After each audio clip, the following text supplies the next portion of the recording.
हम देखते हैं कि कई सारे शॉर्टकट्स और क्लिनिकल टिप्स शेयर किए जाते हैं। हम ये भी देखते हैं कि कई बार क्लिनिकल एक्सपीरियंस के नाम पर मिसलीडिंग इंफॉर्मेशन भी शेयर होती है। ऐसे क्लिनिकल टिप्स और बेसलेस शॉर्टकट्स पर क्या हम निर्भर रह सकते हैं? किस हद तक इन पर भरोसा कर सकते हैं, खासकर तब जब हम किसी की लाइफ और हेल्थ के साथ खेलते हैं? चलिए आज हम इस विषय पर विस्तार से चर्चा करेंगे। जैसा कि हम हमेशा कहते आए हैं कि हमारा लक्ष्य यहाँ किसी भी व्यक्ति की बुराई करना या किसी को नीचा दिखाना नहीं है, पर हम निष्पक्ष होकर ऐसे टिप्स और शॉर्टकट्स की सच्चाई आपके सामने रखना चाहते हैं। उस पर विश्वास करना या ना करना ये आपकी सोच और समझ पर छोड़ रहे हैं। चलिए इस विषय पर चर्चा करने के लिए एक उदाहरण लेते हैं। ऐसे ही एक क्लिनिकल टिप का जो फेसबुक पर शेयर किया जा रहा है। अब ये जो सारे रेमेडीज यहाँ लिस्ट किए गए हैं, इस पोस्ट का दावा है कि ये सारे कॉमन कोल्ड यानी सर्दी के लिए बेस्ट रेमेडीज हैं।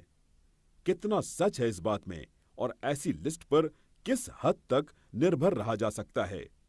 सबसे पहले हम ये सोचने की कोशिश करते हैं कि ये लोग जो ऐसी लिस्ट बनाते हैं, ये इंफॉर्मेशन उनको मिली कहाँ से, यानी इस इंफॉर्मेशन का सोर्स क्या हो सकता है?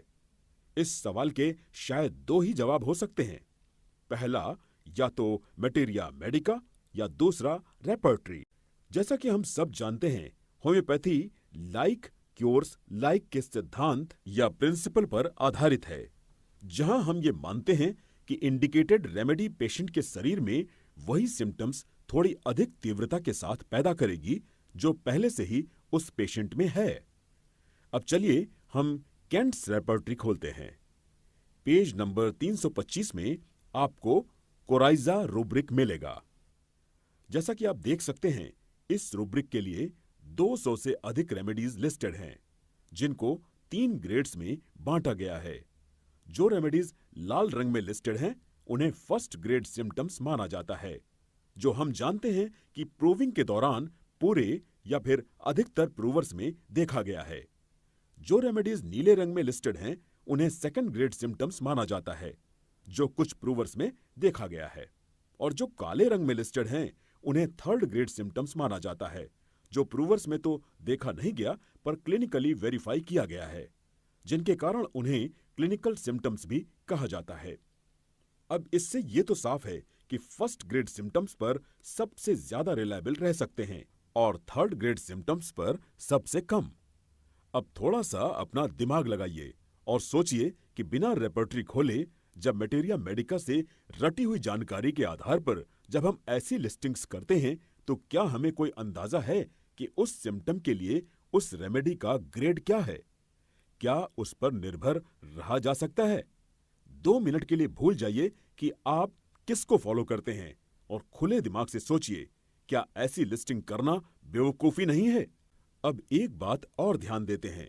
हम अक्सर ऐसे पोस्ट्स भी देखते हैं जहां टीबी, मलेरिया, आर्थराइटिस, अस्थमा वगैरह वगैरह जैसे क्लिनिकल डायग्नोसिस के आधार पर लोग रेमेडी लिस्ट करते हैं। अब जो लोग ऐसी लिस्ट बनाते हैं, हम उनसे एक बात पूछना चाहेंगे।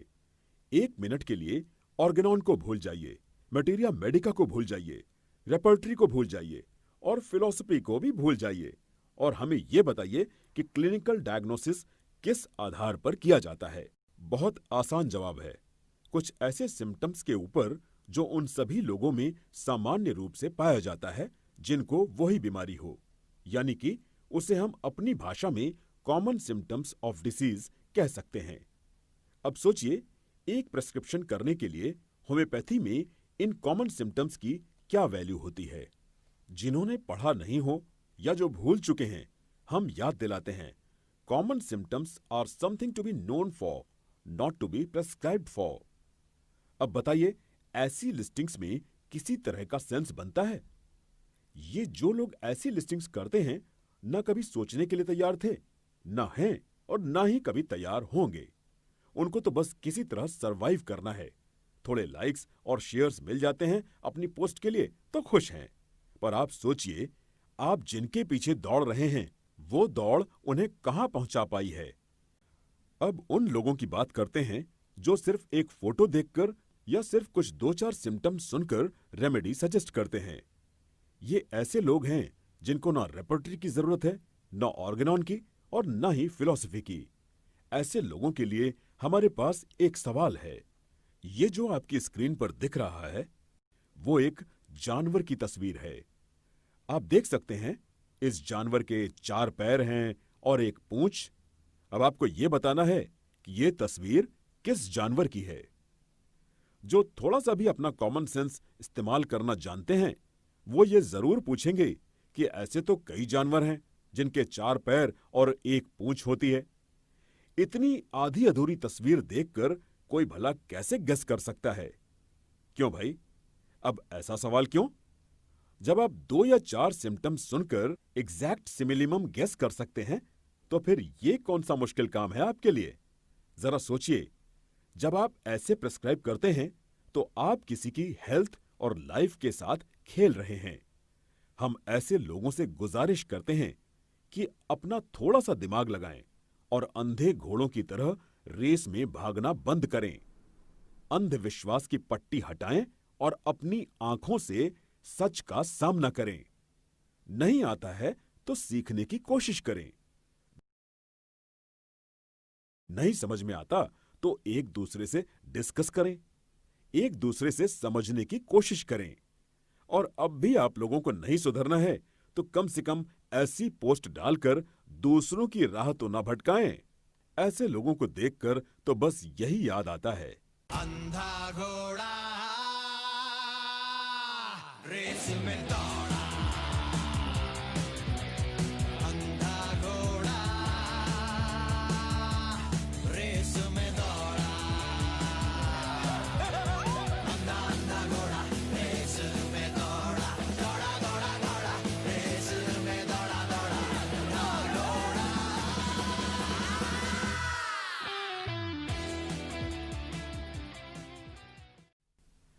अब फैसला आपको करना है कि आपको अंधे घोड़ों की तरह जिंदगी भर दौड़ते रहना है या अपनी गलती सुधारकर सच की राह में अपनी लाइफ को आगे बढ़ाना है। अगर आपको हम कन्विंस कर पाए हैं तो आगे जब भी कोई ऐसी पोस्ट देखें तो ये कहना ना भूलें,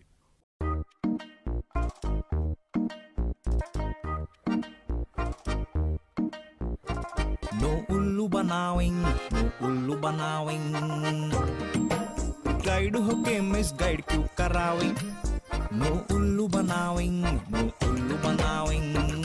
होम्यो मिरर एक ऐसा प्लेटफॉर्म है जहां हम निडर होकर खुलकर खुलासा करेंगे ऐसे मेथड्स और मेथोडोलॉजीज का। हम यहां क्लिनिकल एक्सपीरियंस की निंदा नहीं कर रहे,